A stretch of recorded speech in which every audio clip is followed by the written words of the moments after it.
So basically, these are professional athletes. These are the guys that would have prepared. These are the guys that would have weighed, measured, everything. The difference is, their body just had nothing left.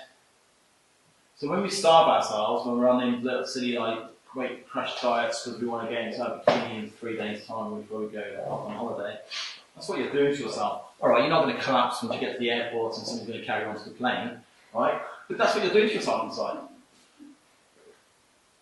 It basically, your body releases so much cortisol and so much stress it becomes catabolic. At that point, then the tissue of that young women are being burnt and eaten alive. In one episode, there was a guy who collapsed at the line, catabolic, taken to hospital, immediately done surgery, and his body becomes so catabolic that actually eating 3 feet of his intestines. Okay, your body will eat you if it has to, but it won't eat your fat, it'll eat your muscle tissue. Yeah. How does that work when people are actually suffering from malnutrition? How can I put it? In what way? How do you mean? Well, I mean, you see people perhaps in the third world that are just not getting a diet at all. So is it because their body is just completely used to it, or for what reason? Partly, yeah. Partly, your body will also adapt to your environment, but you also notice here, like these have real big distended stomachs. Yeah. So basically, just their body's just eating from inside. They've got nothing on them. There's no muscle. There's no fat. There's nothing. Look at them girls. Them girls doing the triathlon. There's nothing on them.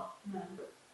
You know, and they didn't start 140 miles back, 17 stone or anything like that. That'd be amazing, wouldn't it? Jeez, that's all we have to do. Right, 140 miles, let's go. You might die at the end, but hey. But seriously, malnutrition is a different. If you're looking at things like anorexia,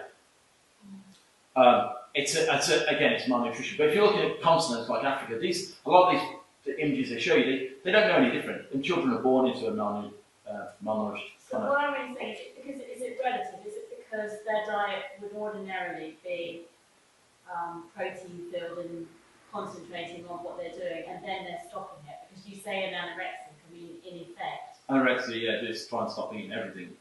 So you think that for somebody who is in that position that they would also suffer the same things, but they don't. They just go no, because they're not running 140 miles. No, it's just the exertions. Absolutely, They do absolutely. start to collapse at the end. Yeah, they do. I mean, they do. They shut down absolutely, and that's when they get hospitalised, and that's what causes death. I just wanted to. It would be cruel for me to show you the death of somebody of malnutrition, because let's face it, without being rude, none of us in a malnourished home. No. Right. So I want to show what the body will do to shut you down. If you starve yourself, if you push yourself past that limit, it will shut you down. So this is when people go, I've been on a crash diet for 6 weeks, I lost 3 stone, now I'm not losing anything. Well, there you go. That's why it's doing it. It's trying to stop you killing yourself. And as we all know, anorexia, the continent, third world, and all that stuff, when people are dying of malnutrition, we know why it is, because they just need some food. Okay. I'll give it to my skinny girl, I always go, there's only one thing wrong with her, she needs a good bag of chips. Right, so, cortisol is catabolic, right? It's a breakdown hormone. What does that mean? Well, I think we just seen what that means, okay? Them 2 ladies that you saw running would have been at the highest end of being catabolic.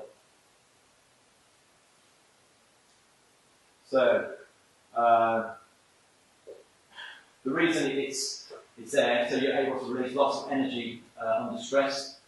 Okay, the reason we want to we have a breakdown hormone is to break down so we can get energy. If you're starving yourself, it will break down whatever it can. This is why you find some people on crash diets lose weight, look softer. Because basically, we'll break down fats, muscle and bone. So we're all going, cool, it breaks down fat, I need more cortisol. No, you don't, right? So yes, it breaks down fat, which is good, but it tends to break down muscle and bone more. Its preferred source is muscle and bone. Does anybody know why that is? Why do you think it doesn't just eat fat? Is fat harder to get? Sorry? Is fat harder to get at? Like, honestly, the breakdown of fats is actually a bit more complicated, absolutely. But the reason that is because remember, your body now goes into survival mode. Okay? Fat is more calorie dense. fat is 9 calories per gram. Your muscle tissue is 4.1 calories per gram. So, like your body will do when you're losing weight, you tend to lose it from the areas where you have it least, and the area you want to get rid of, where you have it most, seems to just take forever. Just because your body will just go, right, we'll just take where we need for now, and we'll only attack that area when we have to. If we don't have to, we won't. 9 times out of 10 as well, you'll jump from the different, you go, that plan's not working, I'm going to change it, and you move to the next one. You don't want to be doing that either, because again, you're going to put yourself under stress. Stick to a plan, stick to it for 20 weeks, and see what happens at the end of 20 weeks. If you haven't had much of a response in 20 weeks, change it. If it's been taking you 20, 30 years to put weight on, you can afford to spend a year or so trying to figure out exactly how your body works, what it likes to do, and how it's going to get rid of the weight you've gained.